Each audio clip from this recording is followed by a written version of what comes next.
Hey everyone, I'm Alexis the Ego Queen, love me and I do. And today, we are once again diving into the tactics of this beta codex, which I gotta say is actually growing on me quite a bit, especially as I explore it more and more and see other tactics that people are doing, as well as going over some of my own. Today we're going to be talking about Missionary Jacobus, or Uriah Jacobus. However you want to say his name, because somebody's going to say that I pronounced it wrong, but whatever, you know who I'm talking about. In this video, we are also going to be covering Imperial Preachers. I don't think they're actually called Imperial Preachers, they're just called Preachers. So. First off, we're going to go over Uriah Jacobus, which is this model right here. I am happy, and I painted him up myself. Sorry, I'm still experimenting with new lighting and everything, so I apologize if it looks a bit silly. Uriah Jacobus is a missionary. Now, what does this mean for your army? It means that he has war hymns. This is the most important ability that he has, as well as having a Rosarius for 4-up invulnerable save. These are a dirt cheap HQ choice at, well, Jacobus is a dirt cheap HQ choice at 50 points. He's an extremely efficient HQ as well, as I've been told and as I've looked more and more into. I gotta say this really quickly. Going over this codex, I've realized that I've made a few mistakes, and I had to redo this video because originally I thought they weren't that good until somebody pointed something else out to me, and that was synergy with other units in the codex, so I had to redo this video, which is awesome, by the way, and I love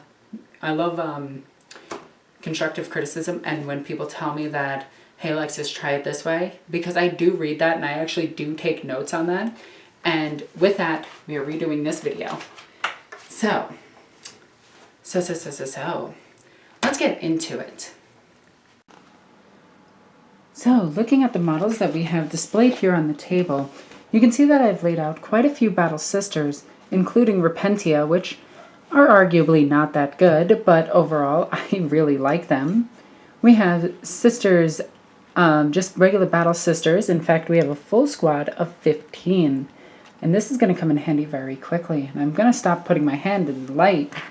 We also have Uriah Jacobus right up front with his trusty boomstick and banner. Mine isn't painted too well. I did this model myself, and I'm not the best painter in the world. Next to him, we have my preacher. We have a preacher or missionaries. It doesn't really matter. I changed them, whatever. I hate the actual model for them, although this is one of the old characters. So keep that in mind. He's missing a hand, and I apologize about that. I lost his hand. He's a metal model. I don't feel like replacing it. Standing next to him, we have Canoness Kane with her trusty Inferno pistol and power sword. You know, the relic, because it's amazing. As well as another Imperial Preacher, just standing right there. Now, let's go over Uriah Jacobus first before we get into actual strategies and everything. Jacobus has a movement of 6. He's human, he's pretty fast, and this is average. He has a weapon skill and ballistic skill of 3+, nothing to write home about. Strength and toughness of 3, fairly weak and squishy. 5 wounds, which for a 50-point model is incredibly efficient. 4 attacks, leadership 8, and a 6+ save. Now, unlike the other missionaries in this army, Jacobus actually has Shield of Faith. And before I say that, I'm going to go and check the other ones just to make sure. Yes, the missionaries only have Zealot, and the preachers only have Zealot. So he actually benefits from Acts of Faith. Well, not Acts of Faith, Shield of Faith. So if you give him, if you put him near Celestine, he has a 5-up invulnerable save. Or if you use the relic on a Canoness, he has a 5-up invulnerable save, which can be lowered down to a 4-up if you include Celestine. Going over his weapons, they're not much to write home about. We have a bolt pistol, a chain sword, frag and crack grenades, as well as his special shotgun, which is called the Redeemer, at 18-inch, assault 2, strength 4, AP -1, 1 damage, and if it's within 9 inches, half its distance, it goes up by +1 strength. Shield of Faith, we should all know what that does at this point. And Zealot. Zealot is a very unique rule in this codex, as it gives you reroll failed hit rolls for a unit in which made a charge move, was charged, or performed a heroic intervention. Now, granted, his close combat isn't much. In fact, it's abysmal. But the sheer number of attacks makes up for that. Now, he has an ability called War Hymns, and one to the attack characteristic of Adeptus Ministorum infantry and Astra Militarum infantry whilst they are within 6 inches of any friendly priest. I thought he was a missionary. Are they all missionaries? Anyway, he also has lone missionary, so you can only include a single missionary in each detachment. I want to make sure that... I'm guessing all of them... Does the preacher have something like that? Does it say preacher? Okay, so you can only have one missionary and as many preachers as you need. Let me just double check to make sure that I am correct about that. Rosarius, icon of the ecclesiarchy, and war hymns. Yep, you can only include one missionary. Okay, so his weapons and stats are actually pretty good because he goes from 4 to 5 attacks, with a chainsword dropping it up to a 6. So 6 attacks at strength 3 is not terrific, but it's still a bunch of attacks for a 50-point model.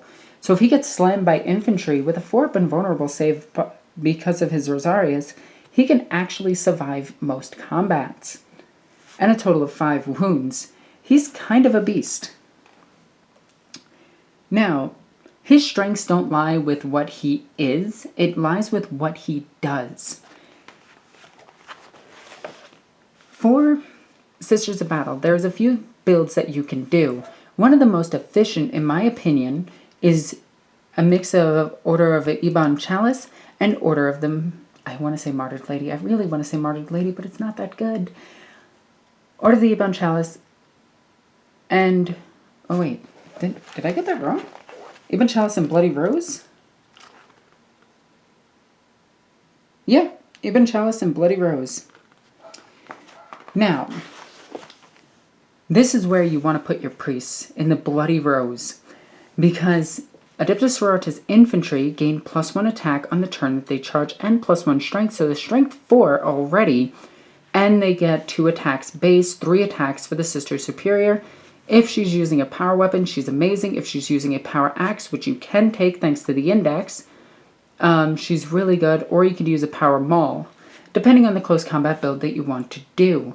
Personally, I think I really like taking the power maul because I see it as a little bit better, and it looks more aesthetically pleasing on the Sisters of Battle. You can also take her with a Stormbolter, which I highly suggest you do Stormbolter, Stormbolter, Stormbolter, 15 Sisters, one of him nearby, or a regular preacher. I'm going to get those two confused, and I apologize for it, and missionary nearby. This gives these girls a total of 3 attacks each, with power armor, with strength 4, with a 3 armor save. It's actually really good. The preacher also allows it so that when you lose a model, Jacobus. I'm gonna get this right, and I apologize if I keep confusing you guys, but I apologize 100 times over.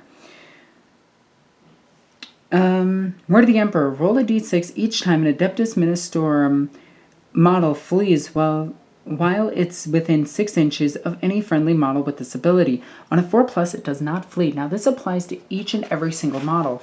So let's just say, for instance, 4 of these sisters died, and I rolled a 6. We're just doing this for simplicity. 6. There we go. Now, that would mean that I got a leadership of 10, which means 2 of these girls are going to die. So if they are within range of him, on a 4+, which I rolled a 3 and a 1, but we're just going to say we rolled a 4 and a 1. One of these girls who would have fled is actually still around. So we only lose 1 girl due to morale, which is actually pretty efficient. If you combine this with the Sacred Rose, you will lose only one sister due to morale, and on a 4+, you don't lose any to morale. It's kind of a good thing with the other morale abilities that we could do, but to be honest, Ebon Chalice, Bloody Rose are the best, and I'm actually leaning on Bloody Rose being slightly better because of this build that somebody pointed out to me today, and I want to thank them for that. Now, other things that this guy has, he has a 4-up invulnerable save and Shield of Faith. Now this is important because there are some psychic powers that get rid of an invulnerable save, and your opponent does have to pick. He has multiple invulnerable saves. You only ever get to take one, but he has multiple. In case that ever comes up against Eldar, and it might. Moving on from that, we've already talked about how War Hymns only affects infantry. Keep that in mind. He does not affect Celestine. He does not affect Seraphim. He does not affect Penitent Engines. But he does affect Repentia, who are extremely good in close combat, or Arcoflagellants, which are another extremely good close combat unit. Granted, they do not benefit from Acts of Faith like the Repentia do or the Battle Sisters do, but they will benefit from his War Hymns. So these with Bloody Rose actually have base, I believe they're base 2 attacks. Yeah, base 2 attacks, +1 for the charge, +1 for him. That's 4 attacks apiece. You have 9 in the squad. That's 9, 18, 36... 36 attacks with strength 8, AP -2, 2 damage weapons. With a increased invulnerable save, if you take the Canoness with the Aura ability to give him a 5-up invulnerable save, and if you keep Celestine nearby, they have a 4+ invulnerable save. So a really efficient close combat unit. A lot of this stuff still stacks with Arcoflagellants, but not as well as with them. Now, that all being said, you want to take a Canoness with this with a close combat loadout. In my last video, I talked about support Canonesses and assault Canonesses. My personal favorite is still with the is it Ardent Blade? No, that's Celestine's sword. It's Blade of Ambition? Blade of, I forget what it's called. The strength +3, strength +2 weapon, the strength 5, AP -3, 3 damage sword. You can also take her with an Eviscerator. An Eviscerator is an extremely good build as well. In fact, it might be even better. But what you do is you take a Canoness, you take Uriah Jacobus, or a Missionary or Priest. They all have the War Hymns ability and only affect one. Only one of their abilities affect the unit. There we go. I can speak, I promise. And with her, you initiate combat twice, and then pay 3 command points so that everything within 3 inches gets to do that. Now, if you take her with an Eviscerator and the ability to extend her bubble out to 9 inches, it affects everything in your army. So your entire close combat force of sisters, even if it's just battle sisters, will be able to initiate combat twice. Thanks to him getting a +1, thanks to Bloody Rose getting a +1, the base battle sister will have 3 attacks. That is well over 100 attacks, which is insane for a Strength 3 army, but it turns into Strength 4 on the first round of combat, which double initiates so that they have, thanks to doing combat twice when they first assault, they do actually keep the Bloody Rose ability, and they have Strength 4 when they double attack, so each base battle sister has 6 attacks with him and with her. It is insane, and the numbers are there. They will rip through just about any bit of infantry, as well as carrying special weapons up the board. I really like him. Now, how you do that is you take your Canoness, you give her an Eviscerator, you give her an Inferno Pistol, because I really like Inferno Pistols. You give her the Book of St. Lucas, which makes her aura abilities 9 inches. Then you give her, let's go and find the Acts of Faith really quickly. And you give her, once I find it, because it's in like 10 different spots in this book. It's at the beginning, my bad. Where are you? The ability to attack twice. I want to say it's Hand of the Emperor. Nope, that's 3 inches. Spirit of the Martyr. No. Where are you? Divine Guidance? No, that's a really good one too. The Morale Phase 1. Use this active phase. Okay, here it is. The Passion. Use this active faith at the start of your fight phase. If successful, the selected unit can choose to fight. The selected unit can be chosen with the fight twice. Blah. I said that completely wrong. I'm going to correct myself. The selected unit can be chosen to fight with twice in that phase. Then, on top of that, you pay a couple of command points, and you use... Where are you? Your 3-point thingamajig. Vessel of the Emperor. Use this stratagem after a successful test of faith roll is made for an Adeptus Sororitas character from your army.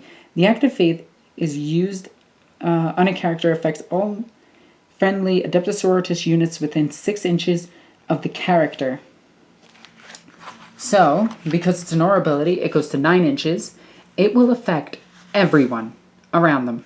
It will not affect him because he is not an Adeptus Sororitas, but you don't honestly care about that. You want it to affect her, so she has a ton of attacks. You want it to affect them, so they have a ton of attacks. These girls have 4 attacks apiece, going to 8 attacks apiece.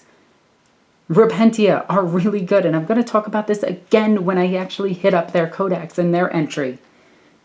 So, yeah. Oh, did I also mention his price? He's 50 points, but if you don't want to use up an HQ and you want to take a missionary instead, who I believe is just he's an HQ choice, so we're going to take a missionary, and it's going to be this guy. Actually, no, she's cuter. We're going to go with her being our missionary. This is a third-party miniature. Once the camera decides to focus, if the camera decides to focus. Are you going to focus? There you go. Look at how beautiful she is. This was given to me by a fan, and he does amazing work. He didn't name her, though, so she actually needs a name as well. In fact, a lot of my sisters need names. So, you want to take a missionary. It's 2 power level if anybody actually uses that system. So, no one. She's 35 points. A 35-point HQ with a 4-up invulnerable save and a total of 5 attacks. Or 4 attacks. If you use her chainsword, which I think she has it. Yeah, she has a chainsword. Which on mine is the power sword because they used to be different, but whatever. Now they don't have options, which is perfectly fine for me. And she still has all of the abilities of Jacobus. So you want to save 15 points and not get a shotgun, you get her instead, but you don't get the banner ability, which I kind of really like. I'm not going to lie, I really like the banner. The banner and shotgun I don't think are worth 15 points, but on the off chance I still will take them. Also, I know he's on a 32 mil. Shut up. He looks cooler on a 32 mil instead of a 25. In fact, as soon as I can, I want to put all of my sisters on 32 mils. It makes them less effective, which is why my Repentia are on them. Because 25 mils, you can stack 3 into close combat. And that's one thing they're trying to prevent. That's a more advanced tactic, and we'll go over that later. Now, getting back to the missionary, the stat line can be absolutely pathetic. It doesn't matter. They have 4 wounds and a 4-up invulnerable save, strength and toughness of 3+, and a 6-inch movement. Really, really good HQ choice. Now the funny thing is if you want to just waste a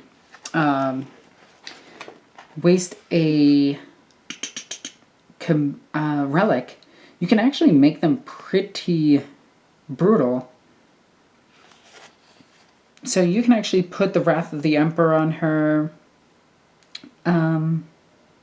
You can put the book on her. You could put the... Personally, I would only put the book on her, to be honest. Only on a Canoness. But other than that, let's move on to the Preacher. Preacher, I can talk, I promise. The Preacher is an elite choice. The Preacher is only 25 points, so insanely cheap, with 4 wounds and a 4-up invulnerable save, as well as having Zealot, the icon of the Ecclesiarchy, which is kind of weird. It only affects Chaos units, so you're never going to remember it. That's not the important bit. But if you do, they -1 from their leadership, which, again, is kind of meh if they're within 3 inches. They do have War Hymns as well, and War Hymns only affects a unit once. So his War Hymns, her War Hymns, and his War Hymns, you'll only get +1 attack. So keep that in mind. Now, that all being said, I definitely suggest you take at least 1 Preacher, and if you want, let's go ahead and move her over. Put Jacobus back up there. I'd honestly consider Jacobus. 50 points for an HQ choice is honestly pretty good, and his abilities on top of Order of the Bloody Rose is insanely efficient. The entire army you have to build around, but at the same time, Close Combat Sisters actually does work, and does work very efficiently. So I did a couple of tests with this because I didn't believe this, and I gotta say, I'm relatively impressed. He makes Repentia playable. Also, the neighbor's dog is barking, and I apologize. Anyway, guys, I hope that you enjoyed this video. If you did, like the video, comment, subscribe, you know, that typical garbage. And if you would, go down to the description. You can follow me on Twitter, Facebook, social media. I have an Instagram. I post selfies, some projects that I'm working on, mostly selfies, and all of that nonsense. If you have any questions about how to use the Preacher or how to use Jacobus or the Missionary, please comment in the comment section down below. I'll be sure to read every single one of them, as I always do. And I'll be sure to answer as many of your questions as you can. If you see your question asked down there, be sure to like that post. This way I know that it is a priority. Anyway, guys, I hope you enjoyed this. Please check out my Patreon because you know I have to do this useless plug. I'm sorry, but it's kind of how I live and breathe and live. Yeah. Yeah. Anyway, I'm Alexis the Eco Queen. I love you guys. Bye.